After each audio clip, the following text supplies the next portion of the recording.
नमस्ते दोस्तों, हम आपका स्वागत करते हैं हमारे YouTube चैनल पर।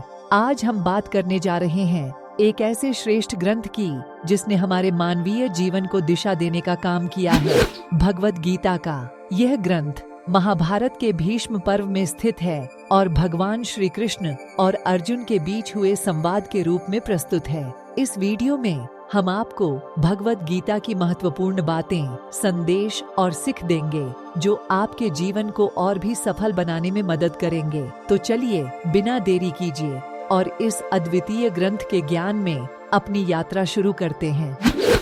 अर्जुन विषाद योग, अर्जुन के निराशा का योग। भगवद गीता के इस पहले अध्याय में गुणात्मा क्षेत्रज्ञ अर्जुन की निराशा और उदासीनता का वर्णन किया गया है, जिसे अर्जुन विषाद योग या अर्जुन के निराशा का योग भी कहा जाता है। संदर्भ: इस अध्याय में युद्ध के धार्मिक मैदान कुरुक्षेत्र पर दृष्टि डालते हैं, जहां धर्म युद्ध का महत्वपूर्ण संघर्ष पांडव और अपने कुल के कौरवों के बीच लड़ा जा रहा है। वीर योद्धा अर्जुन अपने रथ में खड़े हैं और उसके मन में संघर्षपूर्ण भावनाएं उमड़ रही हैं। संदेह और दुख। इस नैतिक संघर्ष के बीच अर्जुन की निश्चयात्मिकता दिखाई नहीं देती है और उसे तय नहीं होता कि क्या सही और न्याय है। उसके मन में उलझन और उदासीनता की भावना होती है। मार्गदर्शन की खोज। इस मानसिक संकट के बीच अर्जुन अपने रथ के सारथी भगवान कृष्ण की ओर मुड़ता है। अर्जुन अपनी संदेह और चिंताओं को व्यक्त करते हैं और धर्म युद्ध की नैतिकता और अपने क्रियाकलाप के परिणामों के प्रति उसकी सोच का सवाल करते हैं। उसकी मनश्चिंतन और संवाद की आवश्यकता आ जाती है। कर्तव्य और भावना का द्वंद्व। कृष्ण का उत्तर भगवद गीता के आगामी शिक्षाओं की आधारभूत बातों को तय करता है। उन्होंने अर्जुन को सिखाया कि एक योद्धा के रूप में निष्कलंक धर्म के लिए लड़ना उसका कर्तव्य धर्म है, चाहे उसकी कार्रवाई से जुड़े हों या न हों। कृष्ण ने यह बताने का बल दिया कि आपने कर्तव्य को पूरा करना और परिणामों से आसक्ति नहीं रखना चाहिए। महत्व।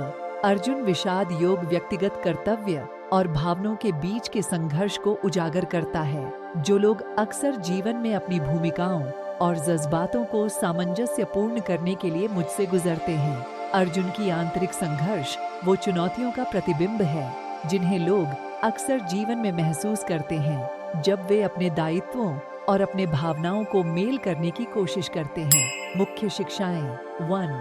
कर्तव्य और भावना का संघर्ष। यह अध्याय किसी के कर्तव्य और व्यक्तिगत भावनाओं के बीच की संघर्ष को उजागर करता है। अर्जुन की दुविधा व्यक्तियों की उन चुनौतियों का प्रतिबिंब है जो कठिन निर्णय लेने के समय सामंजस्यपूर्ण होती हैं, जिनमें संघर्ष होता है। 2.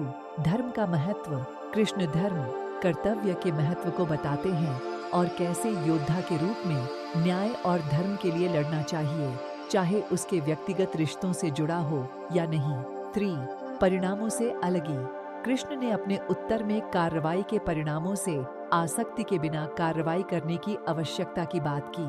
वे समझाते हैं कि व्यक्तियों को उनके कर्तव्यों पर ध्यान केंद्रित करना चाहिए और परिणामों पर नहीं। 4. मार्गदर्शन की खोज। अर्जुन की चिंता और समय पर मार्गदर्शन की आवश्यकता उसकी नैतिक और मानसिक स्थिति का परिचय करती है। परिवर्तन की प्रारंभिक चरण। यह अध्याय अर्जुन के परिवर्तन की शुरुआत को चिह्नित करता है। उसकी तैयारी सवाल करने, मार्गदर्शन की तलाश करने और दार्शनिक विचारों की खोज करने की क्षमता की तरफ संकेत करती है, जिससे उसका आध्यात्मिक विकास भगवद गीता के शेष भाग में हो सकता है। अर्जुन विषाद योग भगवद गीता की बाकी शिक्षाओं की शुरुआत स्थापित करता है। स्वाधीनता, कर्तव्य और वास्तविकता की प्रकृति को समझाता है। यह मानव प्रकृति की जटिलताओं को दिखाता है और आदर्शता को प्राप्त करने के लिए अपनी जिम्मेदारियों और अपनी भावनाओं के बीच समानता पाने की आवश्यकता को दिखाता है। अध्याय 2. सांख्य योग, ज्ञान का योग। सांख्य योग भगवद गीता के दूसरे अध्याय है जिसमें ज्ञान और धर्म के विषय में व्याख्या की गई है। इस अध्याय में भगवान कृष्ण अर्जुन को आत्मा और शरीर के बीच की अंतर्विद्या का विवरण देते हैं और उन्हें आत्मज्ञान की महत्वपूर्णता सिखाते हैं। संदर्भ: यह अध्याय भगवद गीता के बाकी अध्यायों का मूल संकेत देता है। यहाँ पर भगवान कृष्ण अर्जुन को उसकी आध्यात्मिक मुद्दतियों की ओर देखने की प्रेरणा देते हैं, जिससे उसका मानसिक विकास हो सके। आत्मा और शरीर का अंतर। इस अध्याय में भगवान कृष्ण अर्जुन से आत्मा और शरीर के बीच की अंतर्विद्या का वर्णन करते हैं। वे बताते हैं कि आत्मा अमर होता है, जबकि शरीर केवल नाशवान है। शरीर में आत्मा का नाश नहीं होता है, बल्कि यह नष्ट होने वाले शरीर में अनवश्यक होता है। कर्म और धर्म का महत्व। भगवान कृष्ण ने अर्जुन से कर्म और धर्म के महत्व की बात की है। वे समझाते हैं कि कर्म से भाग्य बदल सकता है, लेकिन कर्म फल पर आसक्ति से दुख आता है। धर्म के अनुसार कर्म करने से सच्चे कर्म फल की प्राप्ति होती है। आत्मज्ञान की महत्वपूर्णता। भगवान कृष्ण ने आत्मज्ञान की महत्वपूर्णता पर बल दिया है। वे बताते हैं कि आत्मज्ञान से ही संसार के बंधन से मुक्ति मिलती है। यह आत्मा का अटूट ज्ञान है, जो व्यक्ति को आत्मा की अस्तित्व की जागरूकता दिलाता है। कर्म में आसक्ति से उत्पन्न होने वाली समस्याएं। भगवान कृष्ण ने आसक्ति से कर्म करने की परेशानियों की चर्चा की है। आसक्ति के कारण व्यक्ति को कर्म करने में समस्या होती है, क्योंकि उसकी मानसिकता परिणामों की ओर रहती है और वह चिंतन में अपने कर्म की निष्कर्ष और सफलता की चिंता में उलझा रहता है। महत्वपूर्ण शिक्षाएं। आत्मा और शरीर के बीच की अंतर्विद्या। यह अध्याय आत्मा और शरीर के बीच की अंतर्विद्या को समझने की महत्वपूर्णता पर बल देता है। कर्म और धर्म का महत्व। भगवान कृष्ण ने कर्म और धर्म के विषय में शिक्षा देते हैं और बताते हैं कि सही रूप से कर्म करने से उत्तम कर्म फल की प्राप्ति होती है। आत्मज्ञान की महत्वपूर्णता। आत्मज्ञान की महत्वपूर्णता की व्याख्या देखने से हम जानते हैं कि आत्मज्ञान की प्राप्ति से ही संसार के बंधन से मुक्ति हो सकती है। कर्म में आसक्ति से उत्पन्न होने वाली समस्याएं। यह अध्याय आसक्ति से कर्म करने की समस्याओं को समझाने का प्रयास करता है और सही तरीके से कर्म करने की महत्वपूर्णता को बताता है। सांख्य योग। भगवद गीता के योगों में एक महत्वपूर्ण अध्याय है, जिसमें ज्ञान और कर्म के माध्यम से स्वयं को समझने की महत्वपूर्ण बातें दर्शाई गई हैं। यह व्यक्ति को सही दिशा में अग्रसर करने में मदद करता है और आत्मा के महत्व की जागरूकता पैदा करता है। अध्याय तीसरा। कर्म योग। कर्म का योग। कर्म योग भगवद गीता के तीसरे अध्याय का नाम है, जिसमें कर्म की महत्वपूर्णता, उसके योग्यता और सही तरीके से कर्म करने की बातें प्रस्तुत की गई हैं। इस अध्याय में भगवान कृष्ण अर्जुन को धर्म युद्ध में कर्म करने के महत्व की समझ देते हैं और कर्मयोग की महत्वपूर्णता को बताते हैं। संदर्भ। यह अध्याय भगवद गीता के कर्मयोग की मूल बातों का प्रस्तावना करता है। इसके माध्यम से भगवान कृष्ण अर्जुन को सही तरीके से कर्म करने का उपदेश देते हैं, जो उसके आत्मविकास और समाज में योगदान की दिशा में महत्वपूर्ण है। कर्मयोग की परिभाषा। कर्मयोग का अर्थ होता है कर्म को एक योग के रूप में करना, अर्थात आत्मविकास की दिशा में कर्म करना। इसका उद्देश्य न केवल अपने लाभ की प्राप्ति होती है, बल्कि समाज के लिए भी योगदान करना होता है। कर्म का स्वभाव और योग्यता। भगवान कृष्ण ने बताया है कि कर्म का स्वभाव व्यक्ति की प्राकृतिक योग्यता पर निर्भर करता है। व्यक्ति को उसके क्षेत्र में योग्यता होनी चाहिए और उसे उसके कर्म का पालन करना चाहिए, बिना किसी भावनाओं के। कर्म फल का त्याग। भगवान कृष्ण ने बताया है कि कर्म करते समय कर्म फल की आकांक्षा को त्यागना चाहिए। उन्होंने यह भी समझाया है कि हमारे प्राधिकृत कर्म करने का हमारा कर्तव्य होता है, लेकिन कर्म फल को ईश्वर के हाथ में छोड़ना चाहिए। यज्ञ का महत्व। इस अध्याय में यज्ञ के महत्व का भी वर्णन किया गया है।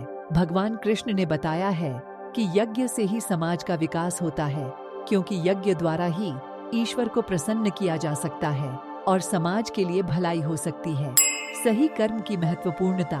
भगवान कृष्ण ने बताया है कि सही तरीके से किए गए कर्म से ही व्यक्ति को सफलता मिलती है और वह आत्मविकास कर सकता है। वे समझाते हैं कि कर्म का सिद्धांत सही दिशा में जीवन को अग्रसर करने में मदद करता है। कर्म योग अध्याय भगवद गीता के महत्वपूर्ण अध्यायों में से एक है, जिसमें कर्म की महत्वपूर्ण बातें और उसके सही तरीके से करने का उपदेश दिया गया है। यह व्यक्ति को सही दिशा में अग्रसर करने में मदद करता है और समाज के लिए योगदान करने की महत्वपूर्णता को समझाता है। अध्याय चौथा, ज्ञान योग, ज्ञान और बुद्धि का योग। ज्ञान योग भगवत गीता के चौथे अध्याय का नाम है, जिसमें ज्ञान की महत्वपूर्णता, धर्म की उत्थान की बातें और भगवान के अवतार की चर्चा की गई है। इस अध्याय में भगवान कृष्ण अर्जुन को ज्ञान के मार्ग पर चलने के महत्व की समझ देते हैं और उन्हें यह बताते हैं कि ज्ञान से ही संपूर्ण जीवन को समझा जा सकता है। संदर्भ: यह अध्याय ज्ञान के महत्व की बात करता है और बताता है कि धर्म के माध्यम से कैसे ज्ञान को प्राप्त किया जा सकता है। इसके माध्यम से भगवान कृष्ण अर्जुन को यह समझाते हैं कि उन्होंने पहले भी यह ज्ञान दिया था, लेकिन अब उसका पुनरावलोकन कर रहे हैं। ज्ञान का महत्व: इस अध्याय में भगवान कृष्ण ने ज्ञान की महत्वपूर्णता पर बल दिया है। उन्होंने बताया है कि ज्ञान के बिना कोई भी कर्म करने में समर्थ नहीं होता। ज्ञान से ही हमें अपने कर्मों की दिशा में सही निर्णय लेने की क्षमता मिलती है। धर्म का उत्थान: भगवान कृष्ण ने धर्म के उत्थान की महत्वपूर्णता पर भी बल दिया है। उन्होंने बताया है कि धर्म के माध्यम से ही समाज में शांति और विकास संभव होता है। भगवान के अवतार की चर्चा: इस अध्याय में भगवान कृष्ण ने अपने अवतार की चर्चा भी की है। वे बताते हैं कि जो कोई भी भगवान के अवतार को समझकर उनका उपासना करता है, वह उसके सारे पापों का पारण कर लेता है और मोक्ष की प्राप्ति करता है। आत्मा की महत्वपूर्णता: भगवान कृष्ण ने आत्मा की महत्वपूर्णता पर भी चर्चा की है। उन्होंने बताया है कि आत्मा अनंत है, अचल है और अविनाशी है। व्यक्ति को अपनी आत्मा के माध्यम से ही ब्रह्म को प्राप्त करने का मार्ग मिलता है। ज्ञान योग का सार: ज्ञान योग अध्याय भगवत गीता के योगों में से एक है, जो ज्ञान की महत्वपूर्णता को समझाता है। यह व्यक्ति को सही दिशा में अग्रसर करने के लिए ज्ञान का मार्ग प्रदान करता है और उसे धर्मपरायण जीवन जीने की प्रेरणा देता है। अध्याय पांचवा, कर्म संन्यास योग, कर्म से विरक्ति का योग। कर्म संन्यास योग भगवत गीता के 5वें अध्याय का नाम है, जो कर्म से विरक्ति और आत्मा की प्राप्ति के मार्ग की बातें बताता है। इस अध्याय में भगवान कृष्ण अर्जुन को कर्म और संन्यास के माध्यम से आत्मा की प्राप्ति का मार्ग दिखाते हैं और उन्हें बताते हैं कि सही तरीके से कर्म करने से व्यक्ति को मुक्ति की प्राप्ति होती है। संदर्भ: यह अध्याय कर्म और संन्यास के माध्यम से आत्मा की प्राप्ति के मार्ग की चर्चा करता है। भगवान कृष्ण इसके माध्यम से व्यक्ति को यह सिखाते हैं कि कर्म सही तरीके से करने से ही उसकी आत्मा की प्राप्ति हो सकती है और संसार में बिना आसक्ति के रहकर आत्मा का अनुभव किया जा सकता है। कर्म और संन्यास का मार्ग: भगवान कृष्ण ने बताया है कि कर्म और संन्यास दोनों ही आत्मा की प्राप्ति के मार्ग हो सकते हैं, लेकिन कर्म में आसक्ति नहीं होनी चाहिए। वे बताते हैं कि व्यक्ति को अपने कर्मों में आसक्ति नहीं होनी चाहिए और वह अपने कर्मों को देवता की भावना के साथ करें, जिससे कर्म का फल उनके लिए सुखद और उद्देश्यपूर्ण हो सके। आत्मा की प्राप्ति के मार्ग: इस अध्याय में आत्मा की प्राप्ति के 2 मार्गों का वर्णन किया गया है, कर्म मार्ग और ज्ञान मार्ग। भगवान कृष्ण ने बताया है कि कर्म मार्ग पर आत्मा की प्राप्ति के लिए कर्म को ईश्वर के लिए करना चाहिए, जबकि ज्ञान मार्ग पर आत्मा की प्राप्ति के लिए आत्मा की स्वरूप की अधिक जानकारी की आवश्यकता होती है। सही कर्म करने का महत्व: भगवान कृष्ण ने बताया है कि सही तरीके से किए गए कर्म से ही व्यक्ति को आत्मा की प्राप्ति होती है और उसका आत्मा के साथ संबंध बनता है। आत्मा का स्वरूप: इस अध्याय में भगवान कृष्ण ने आत्मा के स्वरूप का वर्णन किया है। उन्होंने बताया है कि आत्मा अविनाशी, अचल और अजर होती है और व्यक्ति को आत्मा के माध्यम से ही ब्रह्म की प्राप्ति हो सकती है। कर्म संन्यास योग का सार: कर्म संन्यास योग अध्याय भगवत गीता के योगों में से एक है, जो कर्म से विरक्ति और आत्मा की प्राप्ति के मार्ग की बातें प्रस्तुत करता है। यह व्यक्ति को सही दिशा में अग्रसर करने में मदद करता है और सही तरीके से कर्म करके उसकी आत्मा की प्राप्ति होने का मार्ग दिखाता है। छठा, ध्यान योग, ध्यान का योग। ध्यान योग भगवत गीता के 6ठे अध्याय का नाम है, जिसमें ध्यान के माध्यम से आत्मा की प्राप्ति और मन की नियंत्रण की बातें प्रस्तुत की गई है। इस अध्याय में भगवान कृष्ण अर्जुन को ध्यान के महत्व की समझ दिलाते हैं और उन्हें ध्यान के द्वारा आत्मा की प्राप्ति के मार्ग की दिशा में मार्गदर्शन करते हैं। संदर्भ: यह अध्याय ध्यान के महत्वपूर्णता को बताता है और ध्यान के माध्यम से मन को नियंत्रित करके आत्मा की प्राप्ति की बातें प्रस्तुत करता है। भगवान कृष्ण इसके माध्यम से व्यक्ति को उसके आत्मा के अंतर्दृष्टि की प्राप्ति के लिए ध्यान करने के मार्ग की दिशा में मार्गदर्शन करते हैं। ध्यान का महत्व: इस अध्याय में ध्यान के महत्व की महत्वपूर्ण बातें प्रस्तुत की गई हैं। भगवान कृष्ण ने बताया है कि ध्यान के माध्यम से मन को नियंत्रित करके आत्मा की प्राप्ति की जा सकती है और व्यक्ति को समय समय पर ध्यान करने की आदत डालनी चाहिए। ध्यान के तत्व: भगवान कृष्ण ने ध्यान के तत्व को बताया है। वे बताते हैं कि ध्यान के लिए व्यक्ति को एक शांत और शुद्ध स्थान में बैठकर अपने मन को नियंत्रित करना चाहिए। मन की नियंत्रण: इस अध्याय में मन की नियंत्रण की बातें भी प्रस्तुत की गई हैं। भगवान कृष्ण ने बताया है कि मन को नियंत्रित करने के लिए निरंतर प्रयास करने की आवश्यकता होती है और उसे अपने वश में करने के लिए अभ्यास की आवश्यकता होती है। ध्यान का फल: भगवान कृष्ण ने ध्यान के फल की भी बात की है। वे बताते हैं कि ध्यान के द्वारा व्यक्ति को मन की नियंत्रण होती है और वह अपने आत्मा को प्राप्त करता है। ध्यान योग का सार: ध्यान योग अध्याय भगवद गीता के योगों में से एक है, जिसमें ध्यान के माध्यम से आत्मा की प्राप्ति और मन की नियंत्रण की बातें प्रस्तुत की गई है। यह व्यक्ति को सही दिशा में अग्रसर करने और आत्मा की प्राप्ति के मार्ग में मार्गदर्शन करता है। अध्याय 7वां: ज्ञान विज्ञान योग, ज्ञान और बुद्धि का योग। ज्ञान विज्ञान योग भगवद गीता के 7वें अध्याय का नाम है, जिसमें ज्ञान और भगवान की महत्वपूर्णता, उनके विभिन्न रूपों की चर्चा और भगवान के भक्ति के मार्ग की बातें प्रस्तुत की गई है।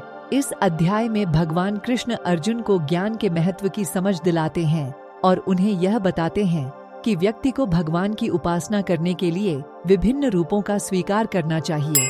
संदर्भ: यह अध्याय ज्ञान और भक्ति के महत्व को बताता है और व्यक्ति को यह सिखाता है कि व्यक्ति को ज्ञान के मार्ग पर चलकर भगवान की प्राप्ति हो सकती है।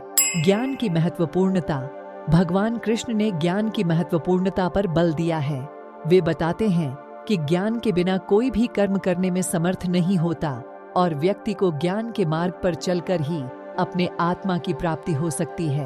भगवान के विभिन्न रूप: इस अध्याय में भगवान के विभिन्न रूपों की चर्चा की गई है। वे बताते हैं कि भगवान का अनंत और अद्वितीय स्वरूप होता है और उन्हें समझने के लिए व्यक्ति को श्रद्धा और भक्ति के साथ उनकी उपासना करनी चाहिए। भगवान की भक्ति का मार्ग: इस अध्याय में भगवान की भक्ति के मार्ग की भी चर्चा की गई है।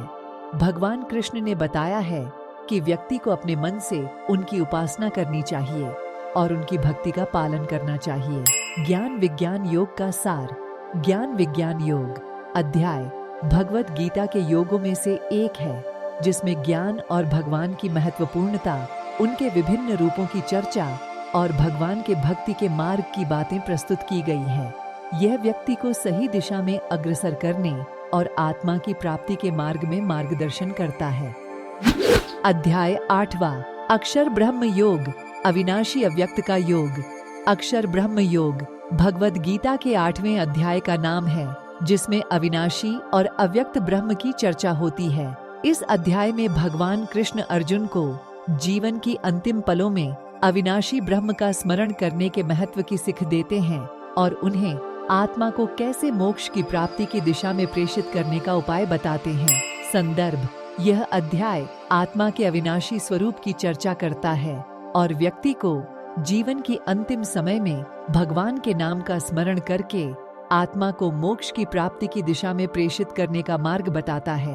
अविनाशी ब्रह्म की चर्चा: इस अध्याय में भगवान कृष्ण अविनाशी ब्रह्म की महत्वपूर्णता की चर्चा करते हैं। वे बताते हैं कि सब कुछ जो भी है वह ब्रह्म में ही समाहित होता है और व्यक्ति को इस अविनाशी ब्रह्म का स्मरण करने की आदत डालनी चाहिए।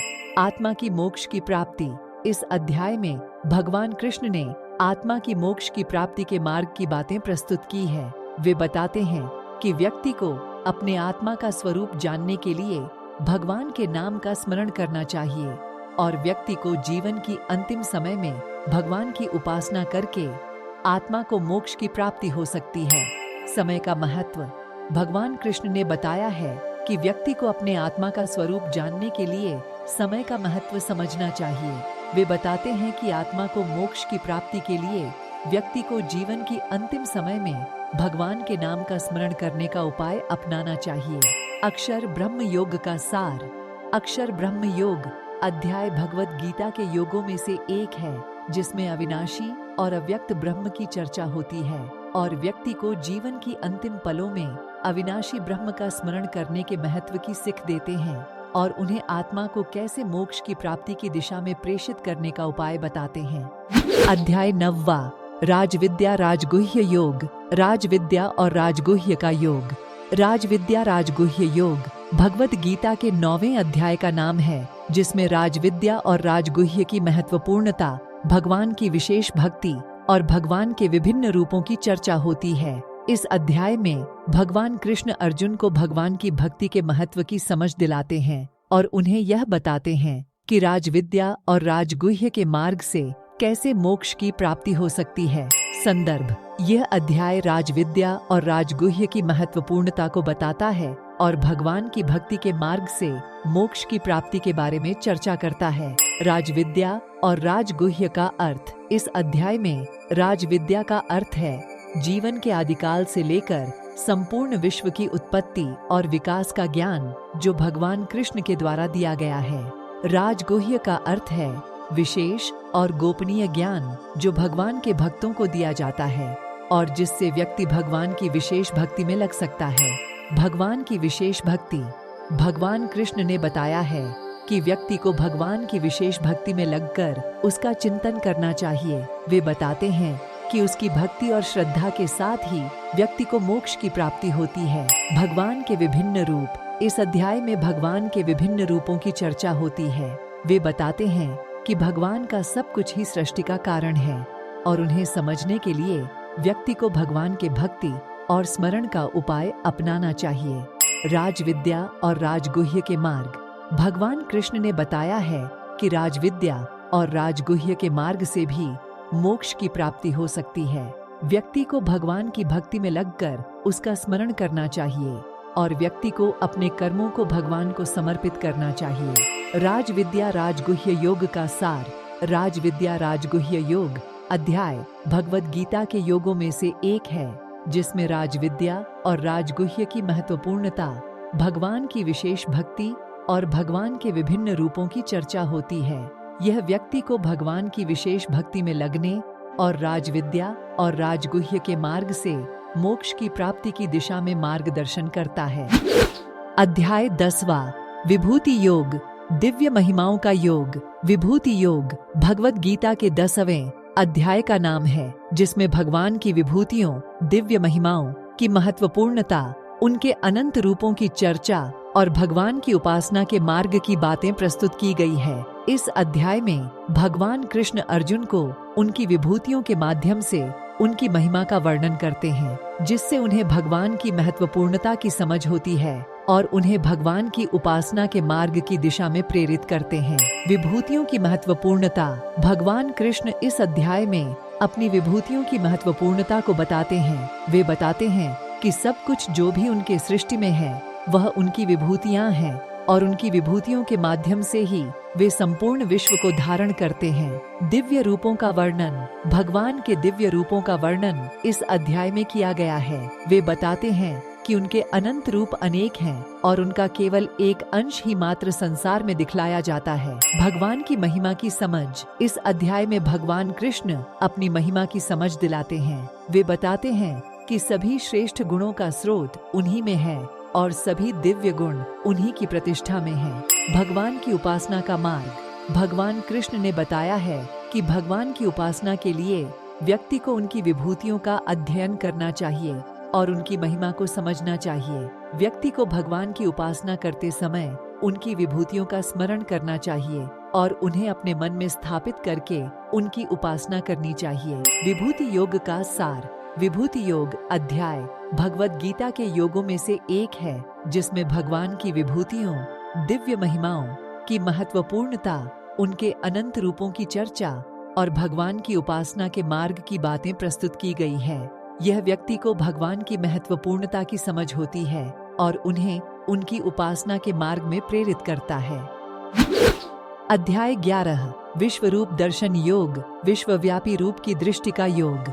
विश्वरूप दर्शन योग भगवद गीता के 11वें अध्याय का नाम है, जिसमें भगवान के विश्वरूप, विश्वव्यापी रूप की दृष्टि के माध्यम से अर्जुन को उनके दिव्य स्वरूप का दर्शन होता है। इस अध्याय में भगवान कृष्ण अर्जुन को उनके विश्वरूप का दर्शन कराते हैं, जिससे उन्हें भगवान की महानता, विश्वव्यापिता और उनके दिव्य रूप की महिमा की समझ होती है। संदर्भ: यह अध्याय भगवान के विश्वरूप के दर्शन के माध्यम से उनके दिव्य स्वरूप की महिमा को बताता है और व्यक्ति को भगवान की विश्वव्यापिता की समझ दिलाता है। विश्वरूप का दर्शन: इस अध्याय में भगवान कृष्ण अर्जुन को उनके विश्वरूप का दर्शन कराते हैं। उन्होंने अर्जुन को अपने अनंत और विश्वव्यापी रूप का दर्शन कराया, जिसमें उन्होंने अपने सभी रूपों को प्रकट किया।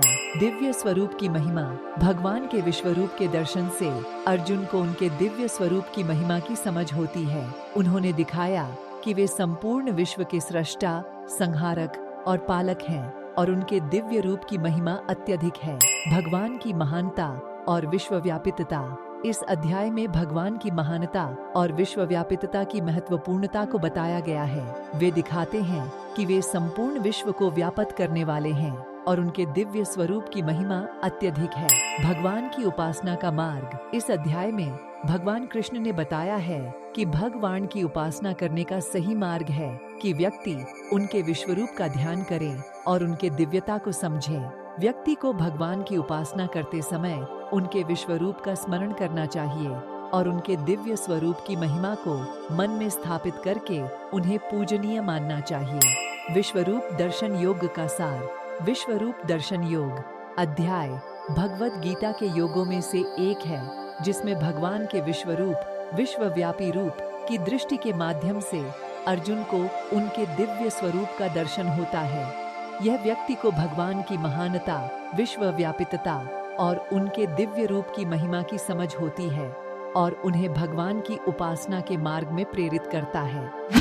अध्याय 12 भक्ति योग, भक्ति का योग। भक्ति योग भगवद गीता के 12वें अध्याय का नाम है, जिसमें भगवान कृष्ण ने भक्ति योग के माध्यम से उपासना का महत्व और भक्ति में लगने के विभिन्न प्रकारों की चर्चा की है। इस अध्याय में भगवान कृष्ण ने भक्ति के माध्यम से भगवान की प्राप्ति का मार्ग बताया है और विभिन्न प्रकार के भक्तों की गुणवत्ता को वर्णन किया है। संदर्भ: इस अध्याय में भगवान कृष्ण ने भक्ति के माध्यम से भगवान की प्राप्ति का मार्ग बताया है और विभिन्न प्रकार के भक्तों की गुणवत्ता को वर्णन किया है। वे बताते हैं कि भक्ति के माध्यम से मनुष्य भगवान के पास पहुंच सकता है और उनकी अनुग्रह से मुक्ति प्राप्त कर सकता है। भक्ति के माध्यम से भगवान की प्राप्ति: इस अध्याय में भगवान कृष्ण ने बताया है कि भक्ति के माध्यम से मनुष्य भगवान की प्राप्ति का मार्ग प्राप्त कर सकता है। भक्ति का अर्थ है भगवान के प्रति आदर और प्रेम, और व्यक्ति को चाहिए कि वह अपने मन, वचन और क्रियाओं से भगवान की उपासना करे। भक्ति के विभिन्न प्रकार: भगवान कृष्ण ने विभिन्न प्रकार के भक्तों की गुणवत्ता को वर्णन किया है। उन्होंने 3 प्रकार के भक्तों को वर्णन किया है। सात्विक भक्त: यह भक्त सत्य, आत्मसंयमी, दयालु और शांत बुद्धि होता है। राजसिक भक्त: इस प्रकार के भक्त का उपासना में आत्मश्रद्धा और उत्साह होता है, लेकिन वह मनुष्यों की प्रशंसा और स्थान स्थान पर भगवान की उपासना करता है। तामसिक भक्त: इस प्रकार का भक्त भगवान की उपासना में अनुष्ठान और आत्मविनिग्रह की अभावना से करता है और उसकी उपासना में मन क्लेश होता है। भक्ति में स्थिरता के मार्ग: भगवान कृष्ण ने बताया है कि भक्ति में स्थिरता प्राप्त करने के लिए व्यक्ति को नियमित उपासना करनी चाहिए, अपने कर्मों को भगवान को समर्पित करना चाहिए और सभी प्राणियों में भगवान की भावना को बनाए रखना चाहिए। भक्ति योग का सार: भक्ति योग अध्याय भगवद गीता के योगों में से एक है, जिसमें भगवान कृष्ण ने भक्ति के माध्यम से उनकी उपासना का मार्ग बताया है। यह व्यक्ति को भगवान की महत्वपूर्णता, उनके साथ अटल संबंध और भक्ति की महिमा की समझ होती है और उन्हें भगवान की उपासना के मार्ग में प्रेरित करता है। अध्याय 13 क्षेत्र क्षेत्रज्ञ विभाग योग, जीव ज्ञान के भेद का योग। क्षेत्र क्षेत्रज्ञ विभाग योग भगवद गीता के 13वें अध्याय का नाम है, जिसमें भगवान कृष्ण ने क्षेत्र और क्षेत्रज्ञ के भेद को बताया है। इस अध्याय में व्यक्ति को जीव ज्ञान के भेद की समझ दिलाई जाती है, जिससे उन्हें आत्मा के भेद को समझने में मदद मिलती है। संदर्भ: यह अध्याय जीवात्मा और परमात्मा के भेद को बताने के साथ ही आत्मा के स्वरूप की महत्वपूर्ण बातें प्रस्तुत करता है। भगवान कृष्ण ने इस अध्याय में आत्मा के स्वरूप की चर्चा की है और उसके माध्यम से व्यक्ति को आत्मज्ञान का मार्ग प्रदान किया है। क्षेत्र और क्षेत्रज्ञ का अर्थ: भगवान कृष्ण ने बताया है कि शरीर को क्षेत्र कहा जाता है और जीवात्मा को क्षेत्रज्ञ कहा जाता है। क्षेत्र शरीर का भाग होता है जिसमें जीवात्मा निवास करता है। क्षेत्रज्ञ जीवात्मा होता है जो क्षेत्र में निवास करता है और उसके माध्यम से अपने आप को जानता है। आत्मा के स्वरूप का वर्णन: भगवान कृष्ण ने आत्मा के स्वरूप का वर्णन किया है। वे बताते हैं कि आत्मा अक्षर है, निर्मल है, अचल है, अव्यक्त है और अनंत है। आत्मा का नाश नहीं हो सकता और यह सर्वज्ञ होता है। जीव ज्ञान के भेद की महत्वपूर्णता: इस अध्याय में भगवान कृष्ण ने जीव ज्ञान के भेद की महत्वपूर्णता को बताया है। वे बताते हैं कि जीव का शरीर क्षेत्र में निवास करता है, जबकि ज्ञान परमात्मा का स्वरूप होता है। आत्मा को समझकर व्यक्ति को परमात्मा की प्राप्ति होती है। आत्मज्ञान का मार्ग: इस अध्याय में आत्मज्ञान का मार्ग बताया गया है। व्यक्ति को अपने आत्मा को जानने की प्राप्ति के लिए संयमित और ध्यान योग में लगना चाहिए। भगवान के साथ आत्मज्ञान की प्राप्ति करने से मनुष्य भव सागर से पार पा सकता है। क्षेत्र क्षेत्रज्ञ विभाग योग का सार: क्षेत्र क्षेत्रज्ञ विभाग योग अध्याय भगवद गीता के योगों में से एक है, जिसमें भगवान कृष्ण ने क्षेत्र और क्षेत्रज्ञ के भेद को बताया है। इस अध्याय से व्यक्ति को आत्मा के स्वरूप की महत्वपूर्णता और जीव ज्ञान के भेद की समझ होती है, जो उन्हें आत्मज्ञान के मार्ग पर आगे बढ़ने में मदद करता है। अध्याय 14 गुणत्रय विभाग योग 3 गुणों के विभाजन का योग।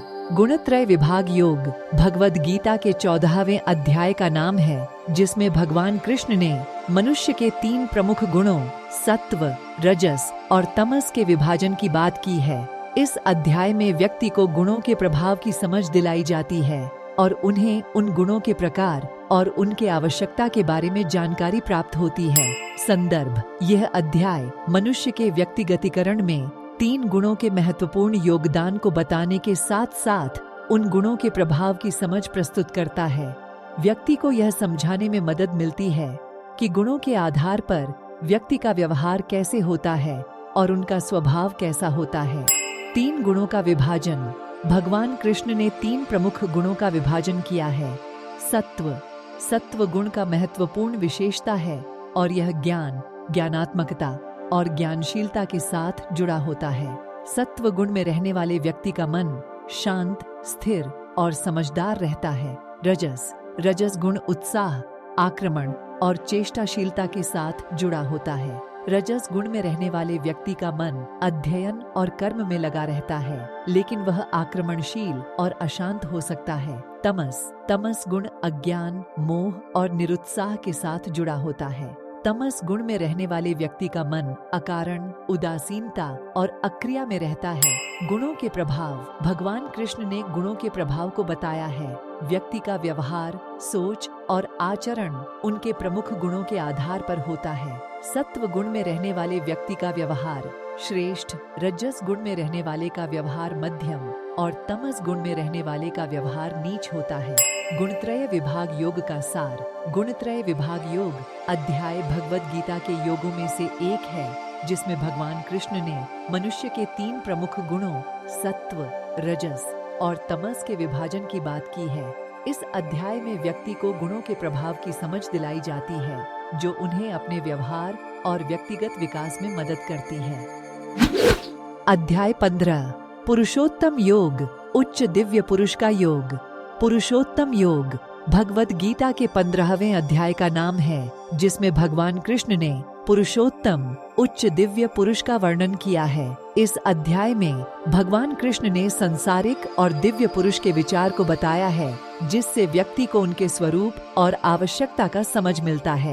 संदर्भ: यह अध्याय जीवात्मा और परमात्मा के बीच भेद को स्पष्ट करने के साथ साथ दिव्य और संसारिक पुरुष के विचार को प्रस्तुत करता है। भगवान कृष्ण ने इस अध्याय में व्यक्ति को यह समझाने का प्रयास किया है कि परमात्मा की उपासना करने से मानव जीवन को कैसे उच्चतम धार्मिकता की दिशा में अग्रसर किया जा सकता है।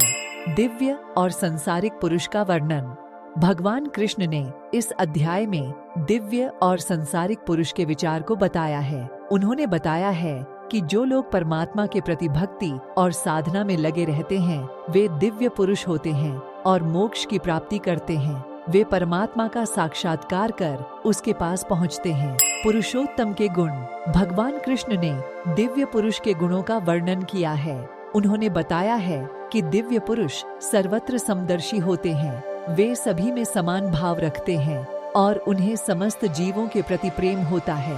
वे मन, वचन और क्रियाओं से निष्कलंक होते हैं और उन्हें समस्त भय का अभाव होता है।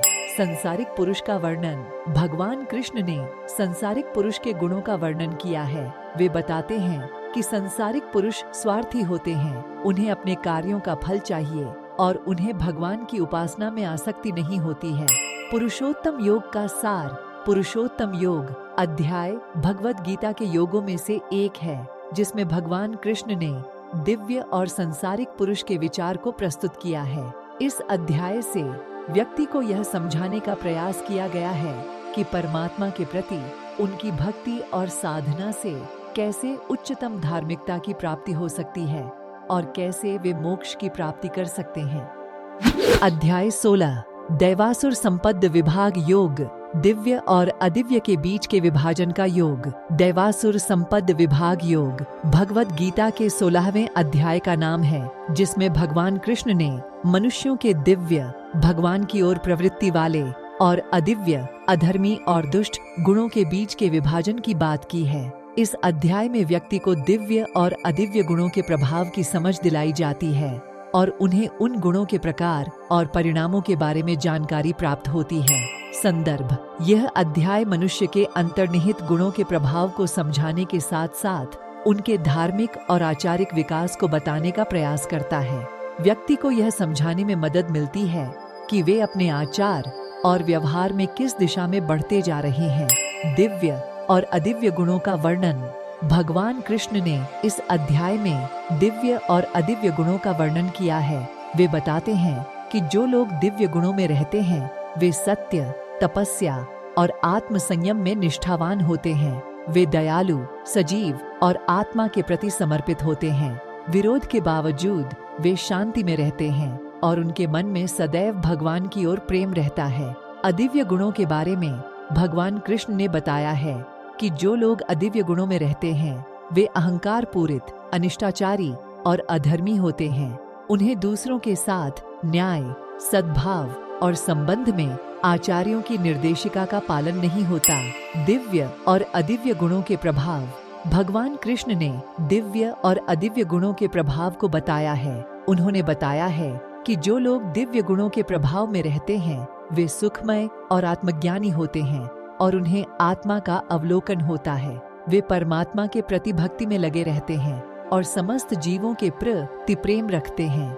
अदिव्य गुणों के प्रभाव में रहने वाले व्यक्तियों का व्यवहार बुरा होता है। वे दुष्टता, क्रूरता और दुराचार में लगे रहते हैं और उन्हें अनर्थकारी कार्यों में रुचि होती है। दैवासुर संपद विभाग योग का सार: दैवासुर संपद विभाग योग अध्याय भगवद गीता के योगों में से एक है, जिसमें भगवान कृष्ण ने मनुष्यों के दिव्य और अदिव्य गुणों के बीच के विभाजन की बात की है। इस अध्याय से व्यक्ति को दिव्य और अदिव्य गुणों के प्रभाव की समझ दिलाई जाती है, जो उन्हें उनके व्यवहार और आचार के प्रति जागरूक करती है। अध्याय 17 श्रद्धा त्रय विभाग योग त्रैकोणी श्रद्धा के विभाजन का योग। श्रद्धा त्रय विभाग योग भगवद गीता के 17वें अध्याय का नाम है, जिसमें भगवान कृष्ण ने मनुष्यों के त्रैकोणी श्रद्धा, तामसिक, राजसिक और सात्विक श्रद्धा के विभाजन की बात की है। इस अध्याय में व्यक्ति को श्रद्धा के विभिन्न प्रकार और उनके प्रभाव की समझ दिलाई जाती है। और उन्हें अपनी श्रद्धा को किस दिशा में दिखाने की आवश्यकता है। संदर्भ: यह अध्याय मनुष्य की श्रद्धा की प्रकृति और उसके प्रभाव को समझाने का प्रयास करता है। व्यक्ति के मानसिक और आध्यात्मिक विकास के साथ साथ उसके संवादनात्मक और कार्यात्मक जीवन को भी समझाने का प्रयास है। तामसिक श्रद्धा: भगवान कृष्ण ने तामसिक श्रद्धा के विषय में बताया है कि जो लोग तामसिक श्रद्धा में रहते हैं वे दुर्बुद्धि होते हैं और अधर्म के कार्यों में लगे रहते हैं। उन्हें आचार, आचरण और उपासना में भ्रम होता है और वे दुर्गुणों की प्रवृत्ति में रहते हैं। राजसिक श्रद्धा: राजसिक श्रद्धा में रहने वाले लोग भगवान के प्रति अर्धभागी होते हैं। उन्हें अधिक ध्यान और तपस्या की प्रवृत्ति होती है, लेकिन उनके पास आदर्श आचरण नहीं होता। उन्हें अधर्मिक क्रियाओं में रुचि हो सकती है और उन्हें आत्मकल्याण की दिशा में भ्रम हो सकता है। सात्विक श्रद्धा: सात्विक श्रद्धा में रहने वाले लोग भगवान के प्रति पूर्ण समर्पण रखते हैं। उन्हें आदर्श आचरण, धर्मपरायणता और अहिंसा की प्रवृत्ति होती है। वे सत्कर्मों में लगे रहते हैं और अपने आचार व्यवहार में सजीव धर्म का पालन करते हैं। श्रद्धात्रय विभाग योग का सार: श्रद्धात्रय विभाग योग अध्याय भगवद गीता के योगों में से एक है, जिसमें भगवान कृष्ण ने मनुष्यों के त्रैकोणी श्रद्धा के विभाजन की बात की है। इस अध्याय से व्यक्ति को श्रद्धा के विभिन्न प्रकार और उनके प्रभाव की समझ दिलाई जाती है, जो उन्हें उनके आचार और विचार में सुधार करने की आवश्यकता है। अध्याय 18 मोक्ष संन्यास योग, मुक्ति और त्याग का योग। मोक्ष संन्यास योग भगवद गीता के 18वें और अंतिम अध्याय का नाम है, जिसमें भगवान कृष्ण ने मुक्ति और त्याग के माध्यम से आत्मा के परम परिणाम को बताया है। इस अध्याय में व्यक्ति को धर्म, ज्ञान और भक्ति के माध्यम से मोक्ष की प्राप्ति के लिए संवादना की जाती है। संदर्भ: यह अध्याय व्यक्ति को धर्म, ज्ञान और भक्ति के माध्यम से मोक्ष की प्राप्ति के लिए मार्ग का सुझाव देता है।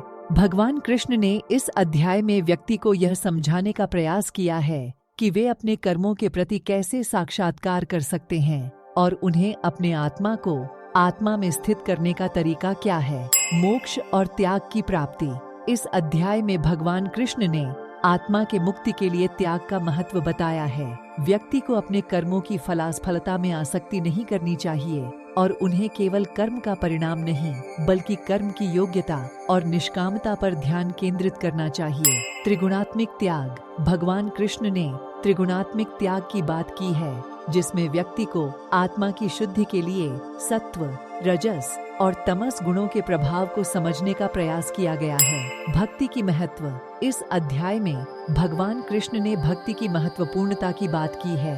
व्यक्ति को भगवान की भक्ति में लगे रहने का सुझाव दिया गया है, क्योंकि यह उन्हें आत्मा के परम स्वरूप की प्राप्ति में मदद करता है। अंतिम संकेत: मोक्ष संन्यास योग अध्याय भगवद गीता के अंतिम अध्याय का नाम है, जिसमें भगवान कृष्ण ने मुक्ति और त्याग के माध्यम से आत्मा की उच्चतम प्राप्ति का उपाय बताया है। इस अध्याय से व्यक्ति को उसके आचार और आचरण में सुधार करने, अपने कर्मों को सही दृष्टिकोण से करने और भगवान की भक्ति में लगे रहने का मार्ग दिखाया जाता है। भगवद गीता सारांश: भगवद गीता एक प्राचीन भारतीय ग्रंथ है, जिसमें भगवान श्री कृष्ण ने अर्जुन को उसकी जीवन में सहायक होने वाले योगों के माध्यम से धार्मिक और आध्यात्मिक मार्ग दिखाए। यह ग्रंथ 18 अध्यायों में विभाजित है और इन अध्यायों के माध्यम से व्यक्ति को आत्मा के महत्व, कर्म, भक्ति, ज्ञान और मोक्ष के सिद्धांतों की समझ मिलती है। यह ग्रंथ धर्म, नैतिकता और आध्यात्मिकता की महत्वपूर्ण शिक्षाएं देता है और व्यक्ति को उसके जीवन में सहायक होने वाले मार्ग की पहचान कराता है। आपको यह वीडियो पसंद आया हो तो कृपया लाइक और सब्सक्राइब करें, ताकि आप हमारे नए आध्यात्मिक और धार्मिक वीडियोस को अपडेट प्राप्त कर सकें। सोल्ली स्पिरिचुअल चैनल के लिए लाइक और सब्सक्राइब करने का आपका सहयोग महत्वपूर्ण है। धन्यवाद।